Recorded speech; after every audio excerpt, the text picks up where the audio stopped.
नमस्कार, are Nayak Hindi education में आप सभी का स्वागत है।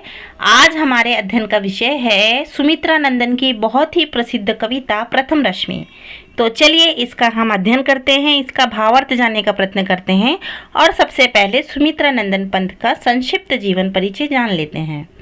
तो देखिए, सुमित्रा नंदन पंत हिंदी साहित्य के छायावादी युग के प्रमुख कवि माने जाते हैं। इनका जन्म 20 मई 1900 को कोसानी उत्तराखंड में हुआ था। प्राकृतिक सौंदर्य, मानवतावाद और कोमल भावनाओं का चित्रण उनकी कविताओं की प्रमुख विशेषता रही है। उनकी भाषा अत्यंत मधुर, संगीतात्मक और चित्रात्मक है। वे प्राकृतिक के सुकुमार कवि माने जाते हैं। उनकी प्रमुख रचना है पल्लव, गुंजन, ग्राम्य, युगान, चितंबरा आदि।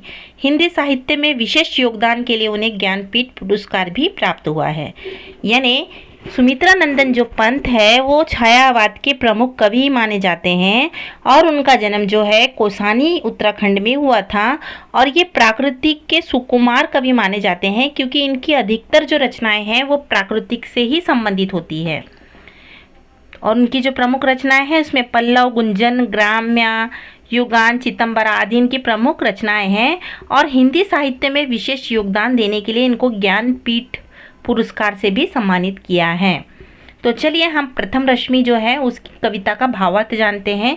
प्रथम रश्मि का अर्थ क्या होता है? प्रथम रश्मि का मतलब क्या होता है कि जब सुबह होती है, भोर होती है और सूर्य की जो पीली पीले किरणें सुबह की एकदम जब पृथ्वी पे पड़ती है तो उसे प्रथम रश्मि कहा गया है। ठीक है। और इसमें कवि ने बताया है कि प्रथम रश्मि जैसे ही सूरज का उदय होता है और सूर्य की जो नाजुक किरणें हैं पृथ्वी पर पहुंचती है तो सूर्य की किरणें से पृथ्वी का दृश्य एकदम ही सुंदर, मोहाना, एकदम सुंदर, मनोहक हो जाता है। और उसके कारण जो चिड़ियाँ हैं, पशु पक्षी हैं, वो किस तरह से ची करके चिल्लाने लगते हैं। यानी सूर्य जैसे ही उदय होता है उसकी किरणें ज़मीन पे पड़ने वाली ही रहती है। तो क्या होता है कि जो पशु पक्षी है ना वो उसकी आने की बात भाप जाते हैं और चिल्लाने लगते हैं। ठीक है ना। तो देखिए प्रथम रश्मि, और इसमें बताया है कि जो छोटी छोटी चिड़िया है, पशु पक्षी है, वो किस तरह से सूर्य की आने वाली प्रथम किरणों को भाप जाते हैं और चिल्ला चिल्ला के लोगों को जगाने लगते हैं कि अब सुबह हो गई, उठ जाओ। प्रथम रश्मि यानी ये प्रथम रश्मि सूर्य की जो पहली किरणें हैं ज़मीन पे आ चुकी है, अब सवेरा हो चुका है तो आप सभी उठ जाओ, ऐसा संदेशा वो जो चिड़िया है, छोटी चिड़िया होती है, वो चिल्ला चिल्ला के पूरी पृथ्वी पर फैलाते रहती है। तो देखिए क्या बोलते हैं कवि कि प्रथम रश्मि का आना रंगनी तूने कैसे पहचाना, कहाँ कहाँ है बाल विरंगनी पाया तूने वो गाना। यानी जब सूर्य की किरणें पहले ज़मीन पे पहुंची तो जो चिड़िया है वो उसकी आने की चिलचिलाहट को या आने की गति को पहचान जाती है और चिल्लाना शुरू कर देती है। तो यहाँ क्या कह रहे हैं कि कवि पक्षी से पूछता है कि है रंग बिरंगी छोटी सी चिड़िया, तूने सूर्य की पहली किरण के आने का संकेत कैसे पहचान लिया? तूने ये मधुर स्वागत गीत कहाँ से प्राप्त किया जिसे तू प्रभात के समय गाने लगती है? जब हम देखते हैं ना सुबह जैसे ही होती है तो चिड़ियों का जो झुंड रहता है, अभी चिड़िया नहीं दिखती पर पहले दिखती थी, तो चिड़िया लोग चिल्लाना शुरू कर देती थी और उसकी आवाज़ से ही पता चल जाता था कि भोर हो गई है, सुबह हो गई है, 4 बज चुके हैं। ठीक है। सोई थी तो स्वप्न नीड़ में पंखों के सुख में छुपकर ऊँग रहे थे घूम द्वार पर पहरी से जुगनू नाना। मतलब जब तू सोई हुई थी और सपना देख रही थी और चारों तरफ अंधकार था और उस समय जुगनू, आवाज़ देने वाले जो जुगनू है वो घूम रहे थे, तो तब एकदम से तेरी नींद कैसे खुल गई और तूने कैसे पहचान लिया कि अभी भोर हो रही है? तो देखिए कवि क्या कहते हैं। कवि कहता है कि रात में तूने अपने घोंसले में पंखों के आरामदायक वातावरण में तू सो रही थी, तेरे घोंसले के बाहर अनेक जुगनू पहरे दे रहे थे और पहरे की तरह घूमते हुए ऊँग रहे थे। वातावरण शांत और निद्रामय था, तो तूने कैसे पहचान लिया? ठीक है। शशि किरणों से उतर कर भू पर काम रूप नव चर चुम नवल कलियों के मृदु मुख सिखा रहे थे मुस्काना। यानी क्या बोल रहे हैं कवि कि चांदनी की किरणों के सहारे आकाश के देवतुल्य जीव पृथ्वी पर उतर रहे थे, नई नई कलियां के कोमल मुख को चूमकर उसे मुस्कुराना सिखा रहे थे। यहाँ प्रकृति के सौंदर्य और कोमलता का अत्यंत मनोहारी चित्रण किया है कि जब सूर्य उदय हुआ, उसकी किरणें आई और सारे फूलों पर उसकी किरणें पड़ने लगी। और ऐसा लग रहा है कि जो किरण है, जो सूर्य की जो पहली किरण है, वो क्या कर रही है, फूलों को मुख चूम रही है, फूलों और कलियों का क्या कर रही है, मुख चूम रही है और उन्हें मुस्कुराना सिखा रही है।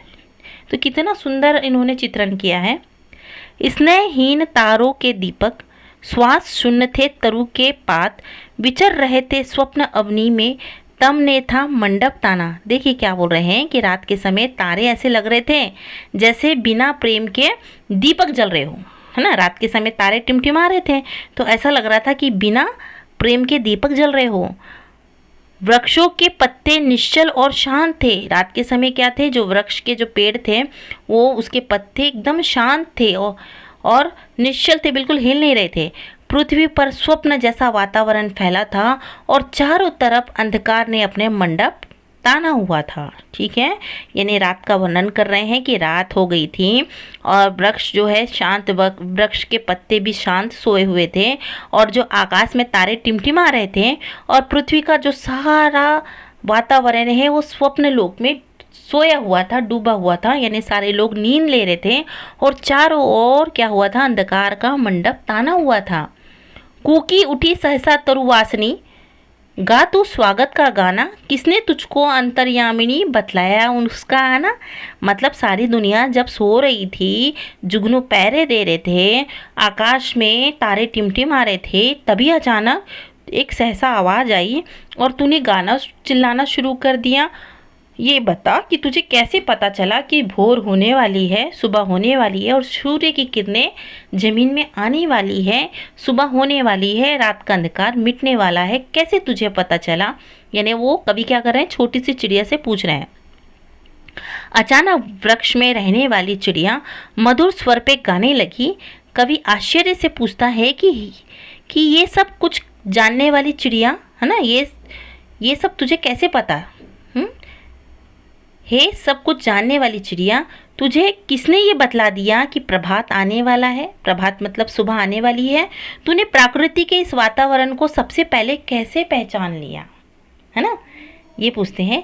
तो कहने का मतलब क्या है कि कूक उठी सहसा तरुवासनी, गा के तू स्वागत का गाना है, यानी एकदम से तू उठ गई और गाने लगी स्वागत का गाना।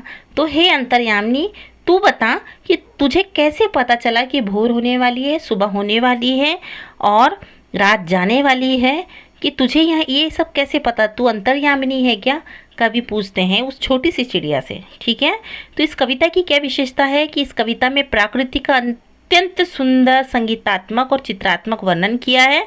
कवि ने पक्षी, चांदनी और कलियाँ, तारे और प्रभात के माध्यम से प्रकृति की जागृति और सौंदर्य को क्या किया है, अभिव्यक्त किया है। कविता में छायावादी सौंदर्य, कल्पना और मधुर भावनाओं का सुंदर समन्वय देखने को मिलता है। तो आशा करते हैं कि कविता आपको समझ में आया होगा। समझ में आया तो लाइक और सब्सक्राइब करें। धन्यवाद।